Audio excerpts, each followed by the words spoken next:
के कुछ छात्रों से बात हुई, कह रहे हैं भाई साहब आने वाले समय में विद्रोह होगा।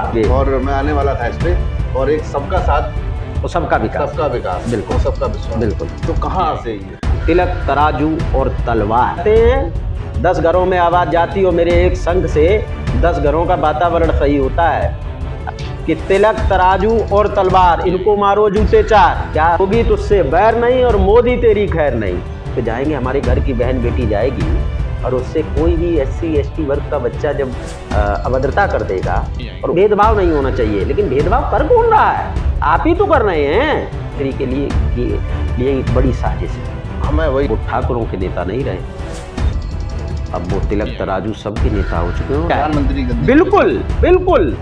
तो आने वाले समय में सवर्णों का सत्यानाश हो जाएगा। राज्यों में यादव भी सवर्ण में आता है, महाराष्ट्र में आप चले जाइए, लोधी राजपूत सवर्णों में आते हैं। 70 घंटे के अंदर सरकार इसमें कोई भी अपना पक्ष नहीं रखती है। ला काटो, इनके खिलाफ आंदोलन करो, कोई सुनने वाला नहीं है। हमारे सवर्ण नेताओं पे जिनके मुंह पे टेप लगा हुआ है, एक जवाब नहीं निकल रहा है। अभी औकात पता लग जाएगी आने वाले चुनाव में के माध्यम से। इस कानून का इम्प्लीमेंट मत कराना उत्तर प्रदेश के अंदर। इसलिए एक बात, पूर्ण महाराज जी पूर्ण बहुमत के साथ उत्तर प्रदेश में मुख्यमंत्री की कुर्सी पर बैठे हो। क्यों? बिल्कुल नहीं हूँ। मैं सरकार का विरोधी हूँ? बिल्कुल नहीं हूँ। सुन लें देश के प्रधानमंत्री और गृह मंत्री जी, ये गुजरात नहीं है, ये उत्तर प्रदेश है। यहाँ से ज्वाला फट चुकी है। तो 34 पे चलेगी समाजवादी पार्टी, ही रहेंगे, लेकिन रहेंगे उसी कंडीशन में।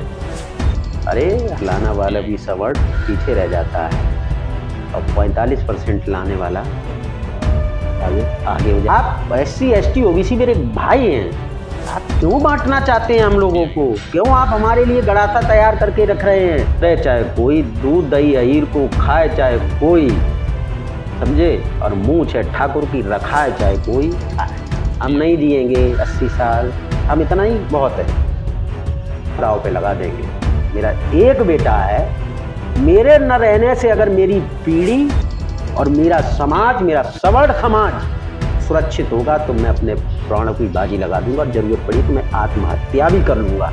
SC ST वर्ग के अधिकारियों को कुर्सियां नहीं मिल रही। सबसे ज्यादा PCS IAS किस वर्ग के हैं? आप आंकड़े उठा के देखें, और ईश्वर देख रहा है। डूब के मर जाओ, क्यों नहीं बैठक कर रहे हो? कहाँ चले गए PN पाठक?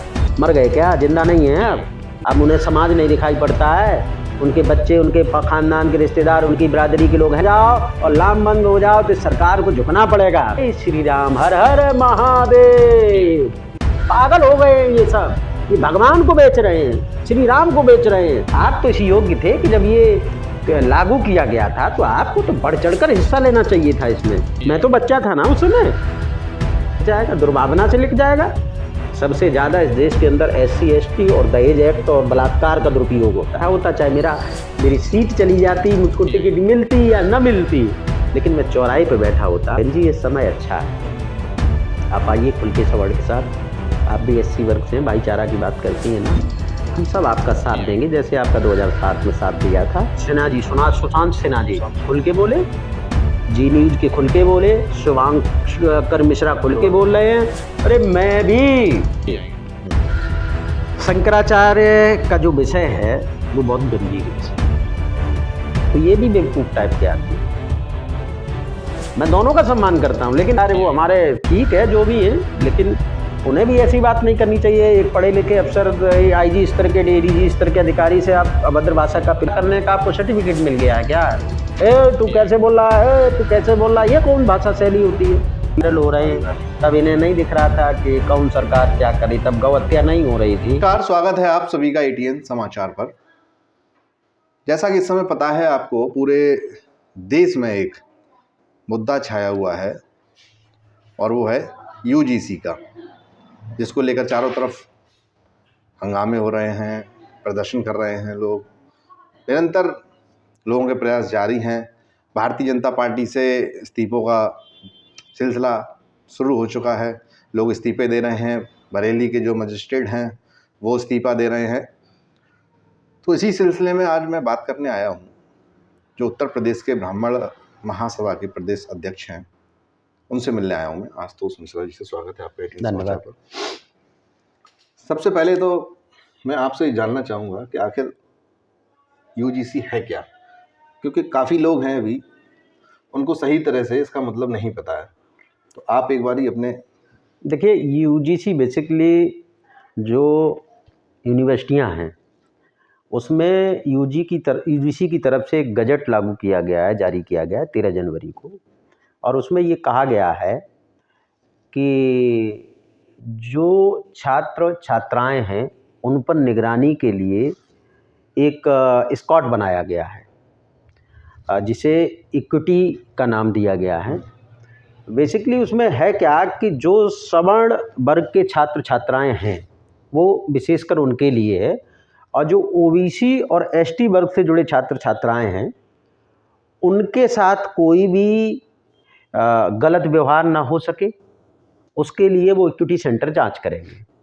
मेरा विरोध सिर्फ इतना है कि जहां आप बात समानता की करते हैं, जहां बात आप हिंदुत्व की करते हैं, जब उस पूरे गजट पर अगर आप नज़र डालेंगे तो इसमें समानता कहाँ से आ गई। जब हम आपको ये बात करते हैं कि हम सब भाई भाई हैं, तो फिर भाइयों में द्वेष भावना कहाँ से पैदा हो गई। सबसे बड़ी बात यह है कि अगर कोई एससी एसटी और ओबीसी वर्ग का छात्र किसी भी सामान्य वर्ग के छात्र, टीचर, किसी के भी खिलाफ शिकायत करेगा तो वो शिकायत गोपनीय रखी जाएगी, और जो जांच समिति है उसमें एससी एसटी वर्ग और ओबीसी वर्ग के ही लोग होंगे, वही जांच करेंगे।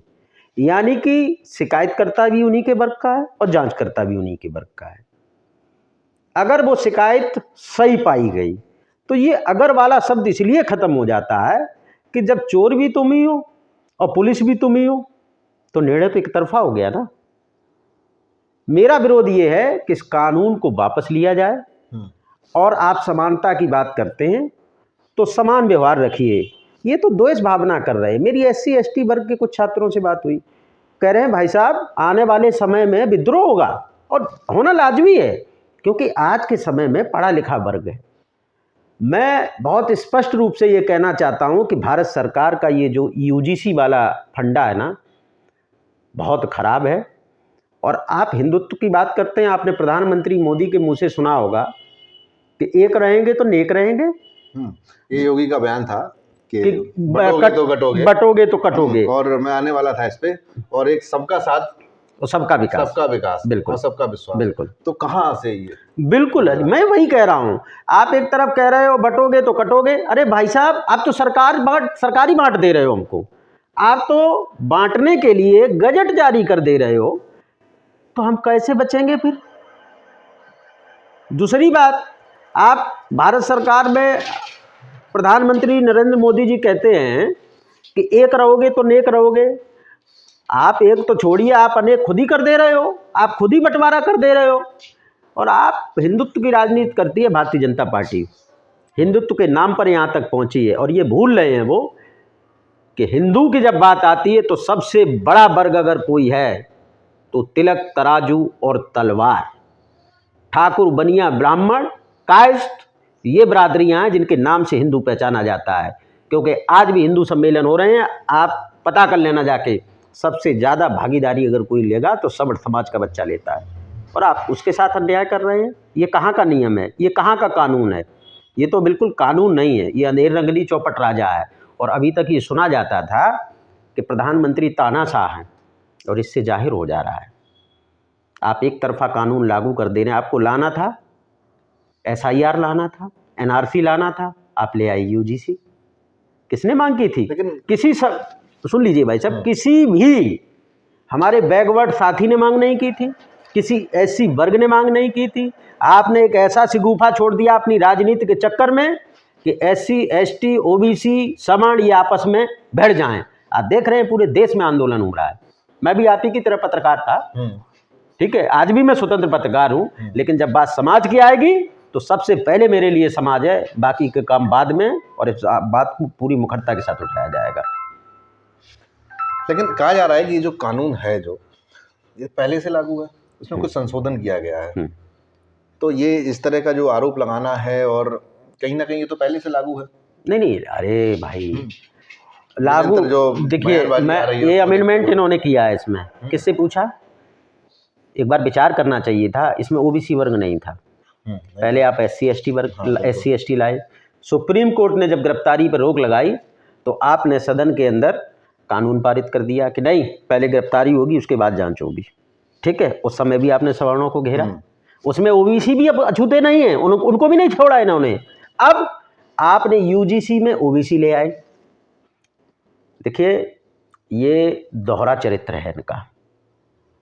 अमेरिका जैसे देश आज क्यों आगे बढ़ रहे हैं कि वहाँ जातिवाद नहीं है, और हमारे हिंदुस्तान में जिस चेहरे को हमने सरों आँखों पे रखा था, पहली बार इतिहास में ऐसा हो रहा है कि हिंदुस्तान के अंदर नरेंद्र मोदी प्रधानमंत्री के पुतले फूके जा रहे हैं। इतना दुनिया का लोकप्रिय नेता कहा जाता था प्रधानमंत्री देश का, और आज उस प्रधानमंत्री के पुतले फूके जा रहे हैं। उसका कारण कौन है?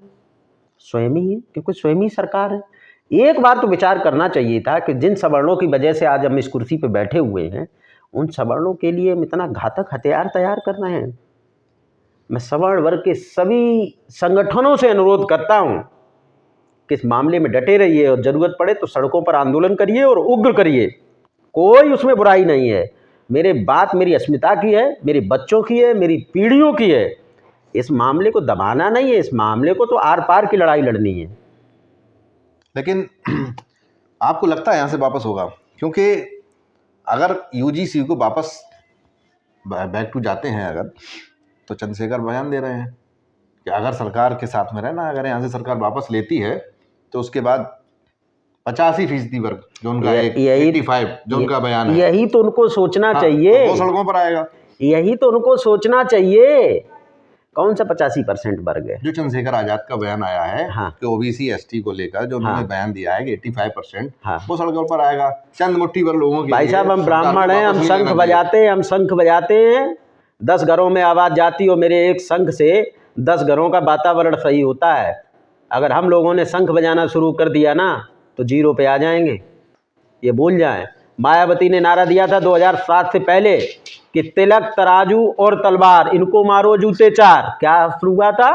और 2007 में उनको वापस उन्होंने क्या कहा कि हाथी नहीं गणेश है, ब्रह्मा विष्णु महेश है। उसके बाद ही उत्तर प्रदेश के अंदर वापसी की थी सत्ता में। बिल्कुल। समाजवादी पार्टी ने ब्राह्मणों को गले लगाया और पंडित जी पायल आगे किया, तब 2012 में सरकार बनाई। आज क्या असर है आप देख रहे हैं समाजवादी पार्टी का। और मैं आपको कह रहा हूं, योगी तुझसे बैर नहीं और मोदी तेरी खैर नहीं। ये स्थितियां रही, और इस संशोधन करेंगे नहीं, करेंगे। ये सवर्ण हैं, ये अगर अपने उपद्रव पे उतर आए ना तो इनको झेलना बड़ा मुश्किल काम हो जाएगा। लोग कहते हैं कि ओबीसी एससी आ जाओ ना, क्या दिक्कत है, तैयार हैं हम, बिल्कुल दबने वाले नहीं हैं। आप ये बताइए, जर जोरू जमीन, इसके लिए आदमी मर जाता है, कट जाता है। आज हमारे बच्चों का सवाल है, हमारे बच्चे जब कॉलेज पे जाएंगे, हमारे घर की बहन बेटी जाएगी और उससे कोई भी एससी एसटी वर्ग का बच्चा जब अभद्रता कर देगा और उल्टा उसी की शिकायत करेगा, उसकी कौन सुनने वाला है? ठीक है, आप समानता की बात करते हैं, आप कानून लाते, उसमें एक संशोधन आपको करना चाहिए था। आपको उसमें दूसरे पक्ष का भी सुनना चाहिए था, दूसरे पक्ष के भी लोग। आप समिति बनाइए ना, आपने इक्विटी सेंटर बनाया है, समिति बनाइए, आप उस समिति में सवर्ण वर्ग के कुछ लोगों को ले लेते, क्या बुराई थी? आप कानून बनाइए। मैं खुद चाहता हूं कि हमारे देश के अंदर समानता होनी चाहिए, किसी के साथ कोई भेदभाव नहीं होना चाहिए। लेकिन भेदभाव कर कौन रहा है? आप ही तो कर रहे हैं। यहाँ तो इसकी तो किसी ने मांग भी नहीं की थी, ये तो सब बढ़िया चल रहा था। 1 साल है ना चुनाव में, मैं खुल के कह रहा हूँ, ये श्रीमान माननीय मुख्यमंत्री के लिए एक बड़ी साजिश है। हमें वही आ रहा था, आपने जो योगी का भी जिक्र किया था, क्या ये कोई प्लान है उत्तर प्रदेश? बिल्कुल है, योगी आदित्यनाथ बिल्कुल है। लेकिन ये भूल रहे हैं प्लान करने वाले कि जिन योगी आदित्यनाथ पर आरोप लगाते थे कि ये ठाकुरों के नेता हैं, अब वो ठाकुरों के नेता नहीं रहे, अब वो तिलक तराजू सबके नेता हो चुके हैं। और आज मैं आपको बता रहा हूँ, नरेंद्र मोदी से बड़ा लोकप्रिय चेहरा अगर इस देश के अंदर कोई बन गया है तो वो है महाराज जी योगी आदित्यनाथ। तो इसी बात की परेशानी है कहीं ना कहीं। बिल्कुल, उनको सीट से कैसे हटाया जाए, प्रधानमंत्री बिल्कुल बिल्कुल उन्हीं के खिलाफ तो ये साजिश रची गई है, क्योंकि 2027 में चुनाव है, 2027 में चुनाव है। उससे पहले ऐसा बखेड़ा खड़ा कर दो कि उत्तर प्रदेश में उनको हटना पड़े। और मैं आपको बता रहा हूँ, ये यही करेंगे। और आज सवर्ण नहीं जागा, तो आने वाले समय में सवर्णों का सत्यानाश हो जाएगा। और इसमें कोई एक जाति नहीं है, इसमें बहुत सी जातियां हैं। आपको पता है कुछ राज्यों में यादव भी सवर्ण में आता है। महाराष्ट्र में आप चले जाइए, लोधी राजपूत सवर्णों में आते हैं, ठीक है। तो ये सिर्फ उत्तर प्रदेश का मसला नहीं है, एक जाति का मसला नहीं है, हमारे पूरे समाज और हमारी देश की अस्मिता का सवाल है। इस पर हम दबने वाले नहीं, हम आंदोलन करेंगे। मैंने 72 घंटे का अल्टीमेटम दिया है कि अगर 72 घंटे के अंदर सरकार इसमें कोई भी अपना पक्ष नहीं रखती है तो हम जो विभिन्न सवर्णों के संगठन हैं उनके साथ मिलकर उनसे बातचीत करेंगे। सबसे पहले शांतिप्रिय आंदोलन करेंगे, कानून के दायरे में करेंगे, और अगर नहीं माने तो हमारी पीढ़ियां, हमारे बच्चे, हमारे छात्र छात्राएं, स्कूल कॉलेज और यूनिवर्सिटी के छात्रों से अनुरोध करूंगा कि सड़कों पे उतरो, सड़कों पे उतरो, हल्ला काटो, इनके खिलाफ आंदोलन करो, क्योंकि यही तो चाहते हैं आप। आपको सुधार करना पड़ेगा, 72 घंटे के अंदर आपको सुधार करना है, ये अल्टीमेटम है। मैं आपको ज़्यादा बड़ी बात नहीं कह रहा हूँ। सवर्णों के युवा आत्महत्या करने के लिए मजबूर कर दिए भारतीय जनता पार्टी की सरकार ने। क्या करें, कौन सुनेगा हमारी? कोई है सुनने वाला? कोई सुनने वाला नहीं है। उत्तर प्रदेश की सरकार में ओबीसी वर्ग से जुड़े मंत्री, एसटी वर्ग से जुड़े मंत्री खुल के यूजीसी के समर्थन में बयान दे रहे हैं। धिक्कार है हमारे सवर्ण नेताओं पे जिनके मुंह पे टेप लगा हुआ है, एक जवाब नहीं निकल रहा है। अरे तुम अपने बच्चों के लिए, अपने खानदान के लिए, अपने समाज के लिए, अपने वर्ग के लिए अगर बात नहीं कर सकते हो तो डूब मर जाओ। क्यों सत्ता के लालच में हो? औकात पता लग जाएगी आने वाले चुनाव में। जब सवर्णों के बीच चुनाव होगा तो सवर्ण भारतीय जनता पार्टी को वोट नहीं देगा। देखते हैं कहां से जीत के विधायक के बाद तुम मंत्री बन जाते हो। बनाओ सरकार अपनी। ठीक है, वोट नहीं देगा आपकी बात मानी मैंने, सरकार हार गई। बिल्कुल, भारतीय जनता पार्टी की सरकार गई, तो कहीं ना कहीं नुकसान तो फिर महाराज जी का है। देखिए, मैं वही कह रहा हूँ, उसकी भरपाई फिर कैसे होगी? मैं बता रहा हूँ ना आपको। ये कानून कौन लाया है? कानून कौन लाया? भाजपा लाई, केंद्र सरकार लाई। महाराज जी ने कानून नहीं बनाया है। महाराज जी से मैं इतना अनुरोध करूंगा कि महाराज जी अलग पार्टी बनाएंगे। महाराज जी पार्टी अलग नहीं बनाएंगे। महाराज जी आपसे विनम्र निवेदन है आपके माध्यम से कि इस कानून का इम्प्लीमेंट मत कराना उत्तर प्रदेश के अंदर। बस आप इतना आशीर्वाद के रूप में दे देना, और उसके बाद आप देखना 2027 में उत्तर प्रदेश में एक बार फिर महाराज जी पूर्ण बहुमत के साथ उत्तर प्रदेश में मुख्यमंत्री की कुर्सी पर बैठे होंगे। आप यहाँ समझिए, यहाँ मैं क्या भाजपा का विरोधी हूँ? आप अगर मुझे निजी तौर पे जानते हैं, मैं भाजपा का विरोधी हूँ? बिल्कुल नहीं हूँ। मैं सरकार का विरोधी हूँ? बिल्कुल नहीं हूँ। कोई विरोध नहीं है हमारा।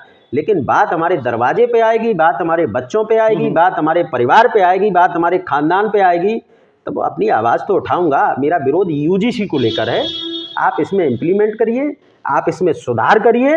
हम जैसे थे वैसे ही है, हम आपसे बिल्कुल अलग नहीं है। आप जानबूझ के हमको अलग करना चाहते हैं। और महाराज जी सवर्ण एक बार अलग हो गया ना, सुन लें देश के प्रधानमंत्री और गृह मंत्री जी, ये गुजरात नहीं है, ये उत्तर प्रदेश है। यहाँ से ज्वाला फट चुकी है।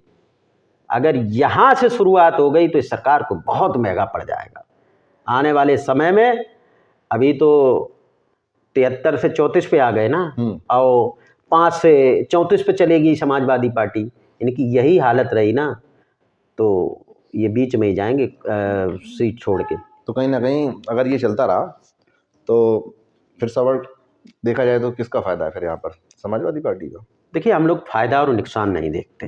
नहीं, अगर राजनीतिक तौर पर, मैं राजनीतिक तौर पे ही आपको बता रहा हूँ, हम फायदा और नुकसान नहीं देखते। हमारा वर्ग फायदा और नुकसान नहीं देखता है। हमारा वो समाज है, हम सर्व समाज को लेके चलते हैं, हमें सबकी चिंता है। हम वसुदेव कुटुंब के रास्ते पे चलने वाले लोग हैं। हम सनातन धर्म का सम्मान रखने वाले लोग हैं। हम सनातन को साथ लेकर चलने वाले लोग हैं। हम क्यों ऐसा करेंगे? हम किसी के साथ क्यों जाएंगे? हम तो लड़ेंगे, मरेंगे और यहीं रहेंगे, लेकिन रहेंगे उसी कंडीशन में। अरे हम आप मत करिए। हम 2027 के चुनाव में इसी तरह से हाथ में मशाल लेके जाएंगे घर घर, अपने बड़े बुजुर्गों से कहेंगे कि अगर हम आज नहीं जागे तो हमारी पीढ़ियां हमसे पूछेंगी कि जब ये कानून लागू किया गया था तब आप सो रहे थे। तो मुझे जगाना है अपने सवर्ण समाज को, सबको। मैं तो सबसे बच्चों से सबसे अनुरोध कहता हूं कि कोई भी ये सोच के शांत न बैठे कि अरे फलाने सिंह कर तो रहे। नहीं, फलाने सिंह अकेले नहीं कर पाएंगे। पूरे समाज को आगे आना पड़ेगा, उसके बाद ही उद्धार होगा। सबको आना पड़ेगा। और मैं तो अनुरोध करता हूँ कि उसको यहीं संभाल लीजिए, अन्यथा कि सामने आने वाले समय में स्थितियाँ बहुत खराब होंगी। अगर यूनिवर्सिटी के छात्र उपद्रव पे उतर आए तो संभाल नहीं पाएंगे, चाहे फिर वो कोई भी प्रदेश हो। अच्छा, अभी हाल ही में देखा गया है नीट के जो एग्ज़ाम हुए हैं, -40 नंबर लाकर सीट मिल गई उन्हें। आप कौन बिरादरी हैं? पंडित हैं? बिल्कुल। ब्राह्मण है ना? आप ले आइए 80% ले आइए, 82% ले आइए। कई बच्चे तो आप देखेंगे जब आरक्षण मेरिट की बात आती है तो 95% लाने वाला भी सवर्ण पीछे रह जाता है और 45% लाने वाला आगे हो जाता है, नौकरी पा जाता है। आप अल्पसंख्यक कहाँ हैं? क्या सवर्णों में गरीबी नहीं है? आप चले जाइए गांव देहात क्षेत्र में, खाने के लिए दाने नहीं है। मैं आपको सच बता रहा हूँ। आप चले जाइए पूर्वांचल में, मैं घटना को कवर करने गया था तो मैंने देखा सवर्णों का हाल।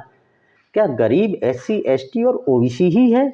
आप SC ST OBC मेरे भाई हैं, आप क्यों बांटना चाहते हैं हम लोगों को? क्यों आप हमारे लिए गड़ासा तैयार करके रख रहे हैं कि आने वाले समय में देखिए हम लोग स्वाभिमानी कौम से लोग हैं, ठीक है।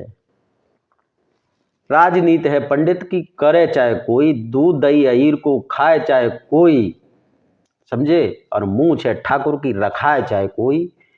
ये परंपराएं चली आई हैं, इसको संभाले रखिए। इसलिए अगर ठाकुर ब्राह्मण बनिया वैश्य कायस्थ ये सब एक हो गए ना तो सुपड़ा साफ हो जाएगा भाई। ये तय है, अभी 34 पे आए हो ना, 0 पे आ जाओगे उत्तर प्रदेश के अंदर, मैं आपको बता रहा हूँ। और सिर्फ उत्तर प्रदेश के अंदर नहीं, हमारा समाज का, हमारे घर का बच्चा जब एक गाना गाना शुरू करता है ना, वो इतना गुनगुनाता है कि सामने से भीड़ से फिर उसी गाने की सुर दिखाई और सुनाई पड़ते हैं। इसलिए गाना मत गाने दो हमको मजबूर मत करो। आप हमको फांसी चढ़ा दो, हम मरने के लिए तैयार हैं। हम नहीं जिएंगे 80 साल, हम इतना ही बहुत है। आप हमें क्यों आत्महत्या करने के लिए मजबूर कर रहे हैं? मैं आपको सच बता रहा हूँ। इस देश की आज़ादी के लिए चंद्रशेखर ने अपने प्राण दिए, भगत सिंह ने अपने प्राण दिए। मेरे समाज की बात है, अगर ज़रूरत पड़ेगी कौशल भाई, मैं आपसे कह रहा हूँ और बिल्कुल आत्मा से ये बात कह रहा हूँ, कोई इसमें राजनीति नहीं, कोई बनावटी नहीं। अगर ज़रूरत पड़ेगी तो हम अपने प्राण दांव पे लगा देंगे। मेरा एक बेटा है, मेरे न रहने से अगर मेरी पीढ़ी और मेरा समाज, मेरा सवर्ण समाज सुरक्षित होगा तो मैं अपने प्राणों की बाजी लगा दूंगा। ज़रूरत पड़ी तो मैं आत्महत्या भी कर लूँगा, लेकिन कायर नहीं हूँ। मैं लड़ूंगा, स्थितियों के हिसाब से बात करूंगा। ये आखिरी सवाल है, आरोप लगते आए हैं हमेशा से कि जो ये जाति व्यवस्था है, जिस तरह से ये सब ब्राह्मणों के ऊपर बराबर आरोप लगते आए हैं कि इनके द्वारा सारा कुछ रचित किया गया है, ये इस तरह से बहुत दंश झेला है, जिस तरह से कहा जाता है SC वालों ने उन पर जो अत्याचार हुए हैं। ठीक है, वो पूर्व काल की बात है, जो भी है। आज इस तरह की जो योजना है, अगर बात की जाए यहाँ पर आकर जनरल, OBC, SC ST, तो ये भी कहीं ना कहीं व्यवस्था है ना जाति के आधार पर ही। क्या इनकी आवश्यकता है और किसने बनाया इनको? आप पूरे उत्तर प्रदेश का एक आंकड़ा उठाइए, चूंकि आप उत्तर प्रदेश के रहने वाले हैं, ठीक है। हर जिले में जाइए आप और सर्वे करिए, क्या OBC SC ST वर्ग के अधिकारियों को कुर्सियां नहीं मिल रही हैं? सबसे ज़्यादा PCS IAS किस वर्ग के हैं? आप आंकड़े उठा के देख लो। है आरक्षण के नाम पर, कभी जाति के नाम पर, कभी धर्म के नाम पर। आप अगर देखेंगे तो सबसे ज़्यादा पटेल, सिंह लगा लेते हैं क्योंकि जाति नहीं पता लगती है। मैं फिर आपसे कह रहा हूँ, मैं इन लोगों का विरोधी नहीं हूँ, व्यवस्था में सब होते हैं और सबको होना चाहिए, लेकिन ये सरकार ऐसा काम कर रही है कि मजबूर हैं। क्यों सिटी मजिस्ट्रेट को इस्तीफा देना पड़ा? इतना पढ़ा लिखा व्यक्ति वहाँ तक पहुँचा, कैसी तो पहुँचा। आज वो आपको क्या लगता है, वो पागल है क्या? वो सनकी है क्या? बिल्कुल नहीं।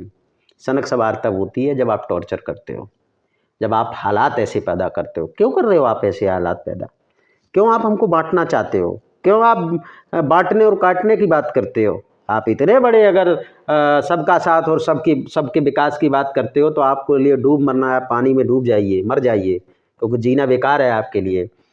आपका बहुत समय नहीं बचा है, आपको भी भगवान के यहाँ जवाब देना है और ईश्वर देख रहा है। आप समझ रहे हैं? ये जाति धर्म, जब आरएसएस खत्म, जातिवाद की खत्म करने की बात करती है, सो गई। और मैं उन ब्राह्मण विधायकों के लिए भी कहना चाहता हूँ, जो अभी स्वार्थ के लिए एक बैठक कर रहे थे कि साहब ब्राह्मणों को प्रतिनिधित्व तो नहीं दिया जा रहा है उत्तर प्रदेश के अंदर।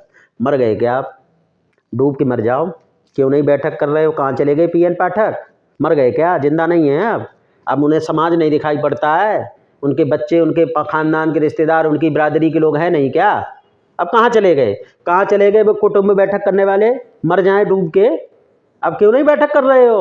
अरे ये मौका है तुम्हारे साथ, तुम सब एकजुट हो जाओ और लामबंद हो जाओ, तो सरकार को झुकना पड़ेगा। देख रहे हो सबके मुंह पे टेप लगा हुआ। अभी तुम पूछ लो किसी सवर्ण समाज के नेता से जाके कि भाई साहब यूजीसी का मुद्दा क्या है, तो बोल के जय श्री राम, हर हर महादेव। पागल हो गए ये सब। ये भगवान को बेच रहे हैं, श्री राम को बेच रहे हैं। तो क्या कहीं दबाव है क्या? किसका? इनके ऊपर दबाव है क्या? ये सब सत्ता की लालची है, सब सत्ता की लालची है।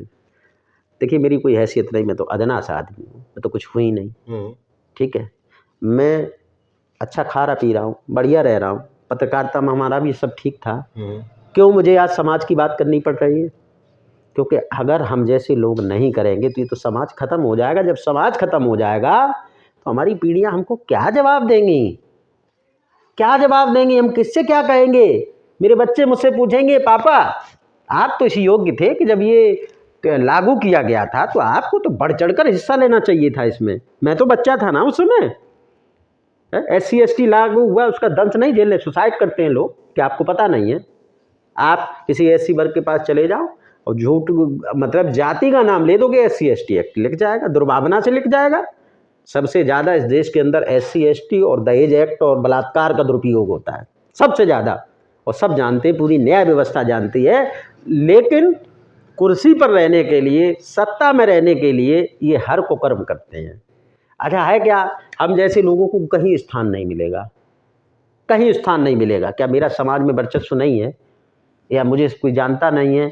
लेकिन हम जैसे लोगों को ये कहीं ऐसी जगह नहीं बैठने देंगे, कहीं ऐसी जगह नहीं बढ़ने देंगे जहां समाज का उत्थान हो सके। क्योंकि इन्हें पता है कि ऐसे लोगों को बैठा दिया तो स्थितियां विकराल हो जाएंगी। और आज मैं विधायक और सांसद होता तो चौराहे पे बैठा होता, मैं चौराहे पे बैठा होता, चाहे मेरी सीट चली जाती, मुझको टिकट मिलती या न मिलती, लेकिन मैं चौराहे पे बैठा होता। बहन जी ने 18% आरक्षण की बात की है सवर्णों के लिए। मैं तो बहन जी से भी अनुरोध करता हूँ, बहन जी ये समय अच्छा है, आप आइए खुल के सवर्ण के साथ। आप भी SC वर्ग से हैं, भाईचारा की बात करती हैं ना, हम सब आपका साथ देंगे जैसे आपका 2007 में साथ दिया था। आप न्याय की बात कर रही हैं, आप जो नेता न्याय की बात करेगा, चाहे वो अखिलेश हो, चाहे बहन जी हो, चाहे कोई भी हो, हमारा समाज उसके साथ होगा। हम और हमारा बुद्धिजीवी कौम है हम लोग ऐसा नहीं है कि कहीं से उठ के चले आए हैं। हमने अधिकारी दिए, हमने डॉक्टर दिए, हमने वैज्ञानिक दिए। हम क्या कोई ऐसे थोड़े ही हैं कि कहीं से भी उठाएं। हम बुद्धिजीवी कौम से आते हैं। और हम आपको कौशल जी बस इतना ही कहेंगे कि राजनीति बंद होनी चाहिए इस विषय पर और काम होना चाहिए। और इनको आप देख लेना ना, आप दोनों मेरा इतना क्लिप ले लेना, ये जितने भी ठाकुर ब्राह्मण बनिया ये पॉलिटिशियन है ना, इनके पैरों के नीचे से ज़मीन खिसक चुकी है। क्यों? क्योंकि इनके समाज की बात आ रही है, ये इनका बंद है। भाई आपके अंदर पीड़ा नहीं है क्या? आपके अंदर भी तो है। लेकिन ठीक है, आप भी स्वतंत्र हो, आप भी करिए। और करते नहीं क्या? टाइम्स ऑफ नव भारत के पत्रकार, वो क्या नाम है, सिन्हा जी, सुशांत सिन्हा जी, खुल के बोले। जी न्यूज़ के खुल के बोले, शुभांकर मिश्रा खुल के बोल रहे हैं। अरे मैं भी डंके की चोट पर बोल रहा हूँ। मैंने अभी इतनी बड़ी आग कह दी कि जरूरत पड़ेगी तो प्राणों की बाजी लगा देंगे, लेकिन झुकेंगे नहीं, डरेंगे। जो करना हो आपको करिए, हम आपसे दबने वाले नहीं हैं। अरे हम नहीं जिएंगे ना 80 साल, हम सोच लेंगे हमने दुनिया देख ली इसी उम्र में। शंकराचार्य को लेकर क्या कहेंगे? आखिरी लास्ट देखिए, शंकराचार्य का जो विषय है वो बहुत गंभीर विषय है। जब आप किसी भगवा वस्त्र पहन लेते हैं तो आप किसी जाति के नहीं रहते सर्वप्रथम। बिल्कुल, साधु की कोई जात नहीं होती। साधु की कोई जाति नहीं बिल्कुल। होती। हम ये उनमें जाति अगर खोजने लगेंगे तो फिर बात बहुत आगे बढ़ जाएगी। मैं सरकार की ये गलती मानता हूँ कि सरकार ये सर्टिफिकेट देने वाली नहीं होती है कि वो शंकराचार्य हैं या नहीं है। लेकिन चूंकि हम सनातन धर्म के अनुयायी हैं और हम सनातन धर्म को मानते हैं, हम सनातन धर्म की रक्षा और सुरक्षा के लिए किसी भी हद तक जाते हैं।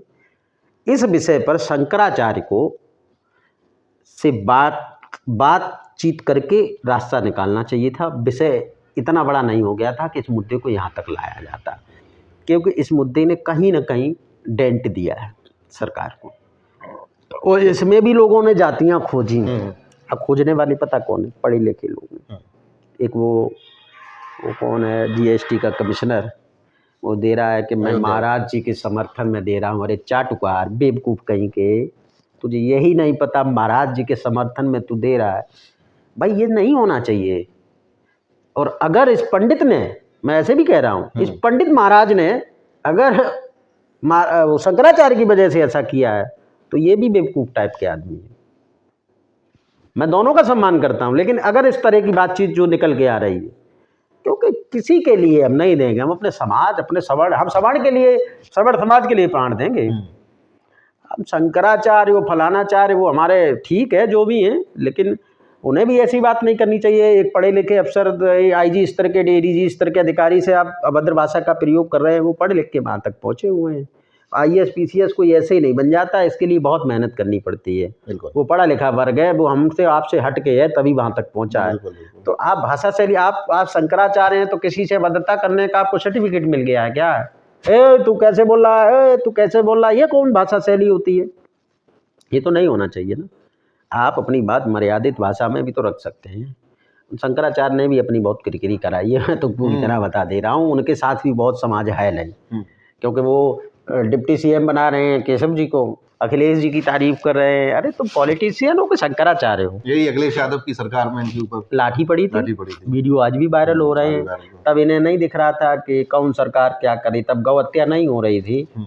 आज तुम कानून व्यवस्था के साथ खिलवाड़ कर रहे हो। इतना भीड़ भाड़ वाला इलाका है, पिछली बार आपने घटनाएं देखी। आपके जाने से अगर कोई अव्यवस्था हो रही है तो हमारा आपका, हमसे कोई ये कह दे कि आप बाबत चौराहे पे मत जाइए वरना आप अव्यवस्था हो जाएगी, तो मैं नहीं जाऊँगा। समझदार इंसान का तो यही होता है ना। अब पुलिस हमारी दुश्मन थोड़ी है, पुलिस हमारी रक्षा के लिए ही तो काम करती है ना। और इस समय उत्तर प्रदेश में आप देख रहे हैं कानून व्यवस्था एकदम डंके की चोट पे है। तो बस यही है कि इसमें इनको अमेंडमेंट करना पड़ेगा कौशल भाई। चलिए, तो ये हमारे साथ थे उत्तर प्रदेश के ब्राह्मण समाज से प्रदेश अध्यक्ष। बहुत ही बेबाकी से इन्होंने अपनी पूरी बात रखी आपके सामने, अपनी मांगों को लेकर, और यहाँ तक के ये कह दिया कि अगर बात समाज के लिए या सवर्ण समाज के लिए आवश्यकता पड़ेगी तो आत्महत्या तक करने के लिए तैयार हैं। अब देखना ये होगा कि सरकार जो मांगें की जा रही हैं आखिर कब उन पर अपनी चुप्पी तोड़ेगी और उस पर आएगी सामने, और कब प्रेस कॉन्फ्रेंस करते हैं या बयान देते हैं आकर, उसमें कब संशोधन करते हैं, ये पूरे समाज के लिए देखना बहुत ही अहम होगा। और क्या बदलाव होता है और उसके बाद में फिर क्या उसके नतीजे आते हैं, ये भी देखना काफ़ी अहम होगा। तो बहुत बहुत धन्यवाद, आपने समय दिया उसके लिए। धन्यवाद। और आप सभी का धन्यवाद। देखते रहिए ATN समाचार। धन्यवाद।